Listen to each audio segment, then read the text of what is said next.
السلام عليكم ومرحبا بكم في قناتي. اليوم راح نوريكم كيفاش تخدموا ارقى جاتو بريستيج يدوب في الفم وشكله بزاف راقي بمكونات بسيطه. وصفه سهله وناجحه 100% تليق للمناسبات والاعراس. نبداو نسمو بالله بسم الله. نبداو على بركه الله. عندنا 250 غرام مارغرين. هنايا عندنا 4 ملاعق سكر ناعم. هنا غربلوهم الغربله ضروريه. انا هنا نسيت ما غربلتهمش بصح غبنوني هذوك الكرات تاع سكر ناعم.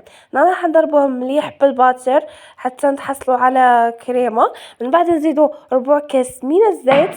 من بعد نزيدو لافاني وديري العطر اللي تحبي. انا هنايا درت عطر الكراميل. هنا زدت 2 حبات بيض كاملين بهذه الطريقه. ضربتهم مليح بالباتر. هنا كيما راكي تشوفي زدت العطر اللي قلت لك عليه وانت ديري اي عطر تحبيه. عطر البندق كيجي شباب. هنايا زدت 4 ملاعق من المايزينا.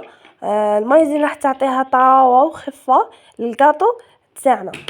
هنا بهذه الطريقه راح نلم هذوك الجوانب ومن بعد راح نبدا نلم بالفارينه تاعنا بهذه الطريقه. هنا زدت كاكاو تاني غربلته. زدت 2 معارف غربلتهم.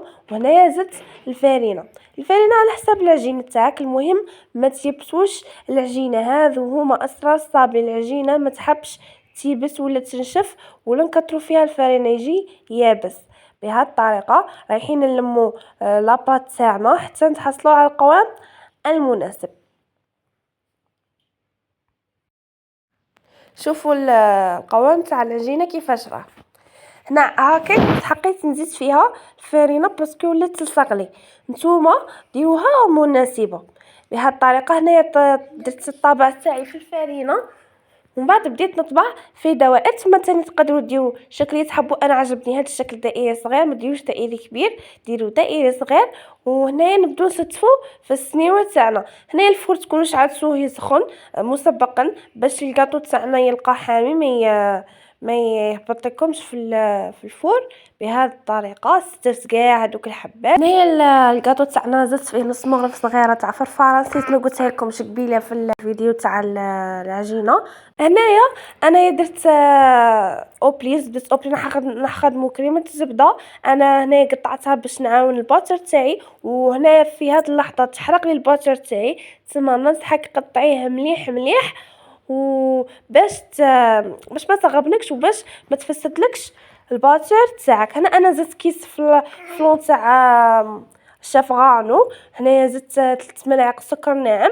وهنا راح نضرب حتى نتحصلوا على كريم بهذه الطريقه. تقدري تزيدي زيت تاني الا جاتك ثقيله بزاف.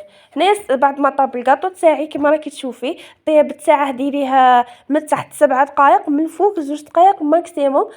سيرتو تاع الكاكاو ما يديش الطياب بزاف.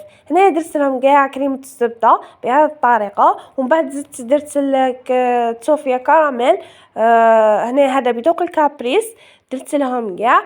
وهنا راح ندير كل حبه والحبه تاعها. حاولوا هنا في الحبات كل زوج كيف حبات ديروها مع بعض باسكو دفا طيح لك من حبه صغيره حبه كبيره. حاولوا ديروهم مع بعض بهذه الطريقه. استفتهم كاع مع بعض. هنا تقدروا تعوضوا التوفيه كراميل باي حاجه تحبوا. تقدروا ديروا ماركسون. تقدروا ديروا يعني اي حاجه تحبوها بهذه الطريقه. هنايا راح نسقم هذه كريمه الزبده اللي كانت خارجه من الحواف. وهنا ذوبت الشوكولا تاعي. هنا كانت عندي الشوكولا تاع الميزان ذوبتها في حمام مائي. هنا زدت لها الزيت باش حصلت على هذاك القوام المناسب. وهنا نبدا نكلاصي في الحبات تاوعي.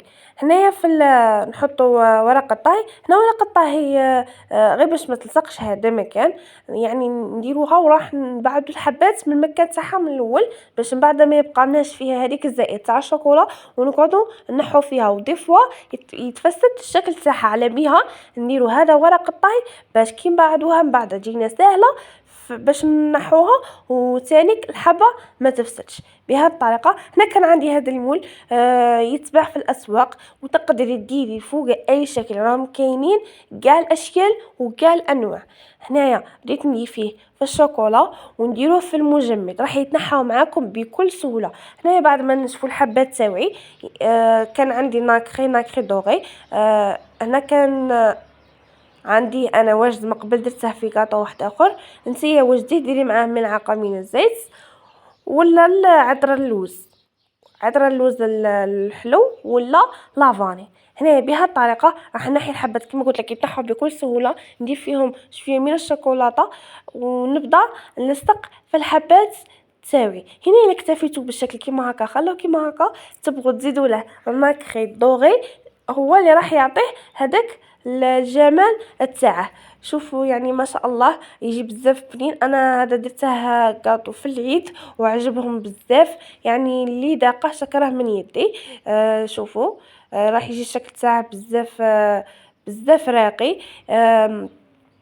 تقدروا ديروه في المناسبات مع اللي راه جاي الصيف، العراس، الخطوبات، طهارات، يعني راح يشرفكم ويحمر لكم وجوهكم. شوفوا بهذه الطريقه. هنايا درت له كاع ماكري في هذوك الجوانب. هنا الماكري راح ينشف معكم، يعني ما تخافوش منه يقعد.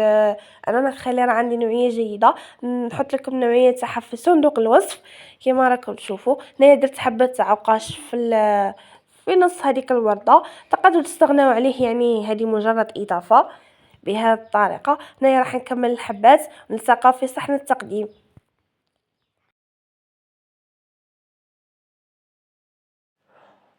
وها هي النتيجة النهائية يا حباباتي. شوفوا لي الجمال، شوفوا لي هذيك اللمعة كيفاش دايرة. ان شاء الله يا رب تكون عجبتكم الوصفة وتجربوها وتنجح لكم. اذا عندكم اي سؤال على المقادير ولا الطريقة خليه لي في التعليقات ونجاوبكم كاع باذن الله. ما تنسوش تدعموني، اخت جديدة معكم في القناة، بجيم واشتراك وبارطاجوا الفيديو مع صحاباتكم باش كاع نستفادوا ونتلاقاو في وصفات اخرى ان شاء الله. تهلاو في روحكم. السلام عليكم.